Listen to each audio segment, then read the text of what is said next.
Hey guys, இந்த வீடியோவில் நம்ம நருட்டோ சீரீஸ்லேயே இருக்க ஒரு ஸ்ட்ராங்கான டொஜுட்சுவான எம்எஸோட யூனிக்கான எபிலிட்டிஸ் தான் நம்ம பார்க்க போகிறோம். இதில் நம்ம ஒவ்வொரு கேரக்டரையுமே பிரித்து பார்ப்போம். இப்போ நம்ம சேனலுக்கு யாரும் புதுசாக இருந்தீங்கன்னா மறக்காமல் சப்ஸ்கிரைப் பண்ணிட்டு பாருங்க ஃப்ரெண்ட்ஸ். இப்போ எல்லாம் ஒரு கூலான ரைடுக்கு தயாராகிக்கோங்க கைஸ்.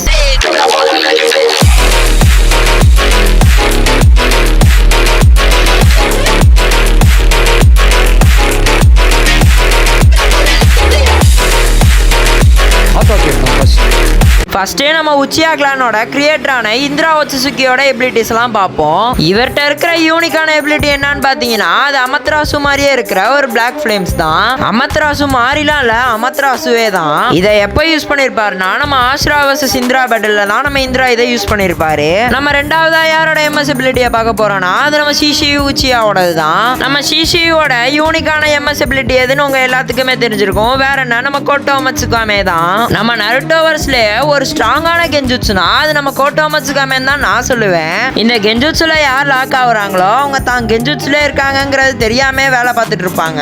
இந்த மாதிரி ஒரு ஸ்ட்ராங்கான எபிலிட்டி தான் நம்ம சிசி உச்சியாவோட எபிலிட்டி. நெக்ஸ்ட் நம்ம ஒபிட்டோவோட எம்எஸ் எபிலிட்டி என்னன்னு பார்ப்போம். இந்த எபிலிட்டி உங்க எல்லாருக்கும் ஏற்கனவே தெரிஞ்சிருக்கும். வேற என்ன, நம்ம கமுயி தான். நம்ம காமுயை வச்சு நிறைய இடத்துல நிறைய வித்தையை காமிச்சிருப்பான் நம்ம ஒபிட்டோ. இந்த காமுயை வச்சு ஒரு இடத்துல இருந்து இன்னொரு இடத்துக்கு நம்மளால டெலிபோர்ட் ஆக முடியும். அது மட்டும் இல்லாம காமுயி டிமென்ஷன்ல நம்மளோட பாடியும் மறைச்சு வைக்க முடியும். இது மட்டும் இல்லாம நம்ம கூட இருக்க ஆளையுமே நம்ம கமுயி டிமென்ஷனுக்கு டெலிபோர்ட் பண்ண முடியும். அடுத்து நம்ம ஃபுகாக்கு உச்சியாவோட எம்எஸோட எபிலிட்டிஸ் தான் பார்க்க போறோம். இது பாத்தீங்கன்னா ஒரு தியரி மட்டும்தான். நம்ம ஃபுகாக்கு உச்சியாவால இட்டாச்சி உச்சியா மாதிரியே சுக்கியோமே அமத்ராசுவை கண்ட்ரோல் பண்ண முடியும். அதே மாதிரி நம்ம ஃபுகாக்கு நம்ம இட்டாச்சி கிட்டே சொல்லியிருப்பாரு என்னோட எம்எஸ் வச்சு என்னால குராமாவே கண்ட்ரோல் பண்ண முடியும்ட்டு.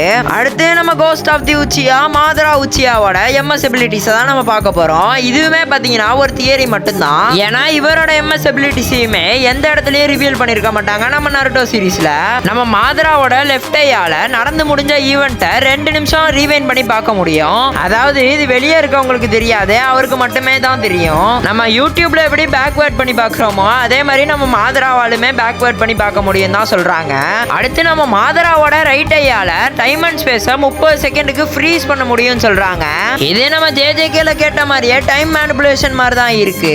ஆனா இது வெறும் தியரி மட்டும்தான், அதனால நம்ம கன்ஃபார்ம் பண்ணிக்க வேணாம். அடுத்து நம்ம இட்டாச்சி உச்சியாவோட எம்எஸ் எபிலிட்டிஸை பார்ப்போம். இவர்கிட்ட யூனிக்கா என்ன இருக்குன்னு பாத்தீங்கன்னா அது அமத்ராசு அண்ட் சுக்கியோமி தான். நம்ம சுக்கியோமியோட பெஸ்ட் எக்ஸாம்பிள் யாருன்னு பாத்தீங்கன்னா அது நம்ம கக்காஷி தான். நம்ம இட்டாச்சியோட சுக்கியோமியில மாட்டிக்கிட்டு கிட்டத்தட்ட 7 நாள் பெட்லேயே கடந்திருப்பாரு என் தலைவன் கக்காஷி.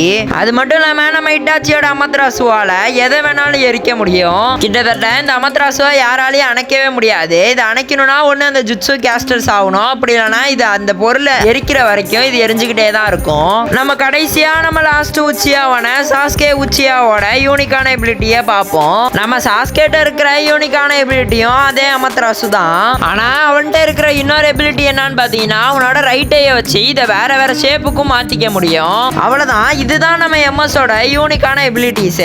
இப்போ இந்த வீடியோவை இதோட முடிச்சுக்கலாம். இந்த வீடியோ பிடிச்சிருந்துச்சுன்னா எப்பயும் என்ன பண்ணுவீங்களோ அதெல்லாம் பண்ணி விட்டு போயிருங்க ஃப்ரெண்ட்ஸ். வீடியோ முடிஞ்சுன்னு ஓடிடாம ஸ்கிரீன்ல இன்னும் 2 வீடியோ வரும், அந்த வீடியோ உட்காந்து பார்த்துட்டு இருங்க. ஸோ வரட்டா.